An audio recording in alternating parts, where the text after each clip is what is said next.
নমস্কাৰ সকলোকে। আজি মই আপোনালোকক এটা কথা ক'ম, ভিডিঅ'টো চাই থাকিব।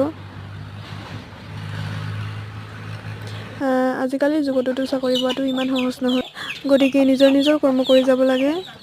বিশেষকৈ মই ছোৱালীসকলৰ কাৰণে এই ভিডিঅ'টো বনাইছোঁ, যিসকল পঢ়ি শুনি চাকৰি বাকৰি পোৱা নাই বা যিসকলে পঢ়ি শুনি এনেই বহি আছে। মোৰো চাকৰি বাকৰি নাই। চাকৰি নাই বুলিয়ে জানো এনেই বহি থাকিলে হ'ব? নিজৰ কৰ্ম কৰি যাওক, সৰুকৈ হ'লেও কাম এটা কৰক। বিশেষকৈ আমাৰ ছোৱালী মানুহৰ য'তে ত'তে কাম নাপাওঁ, তো সৰুকৈ হ'লেও কিবা এটা কৰক। কোনোবাই বিজনেছ কৰক বা কোনোবাই বেলেগ কাম কৰক। তো সেইকাৰণে মই কুকুৰা পুহি আছোঁ, বহুত গাল আছে কুকুৰা। আপোনালোকে আহিব, কুকুৰা মাংস খুৱাম। চাওক গাইজ, বহুত গাল কুকুৰা আছে। এফালে চাওক গাইজ, ইয়াতকৈ জানো আমাৰ ছোৱালী মানুহৰ কাৰণে ভাল বিজনেছ হ'ব পাৰে। গাহৰি দুটা আছে মোৰ, এটা বেচিব হৈছে। কমেণ্ট কৰি জনাব, ইয়াতকৈ জানো ভাল বিজনেছ হ'ব পাৰে।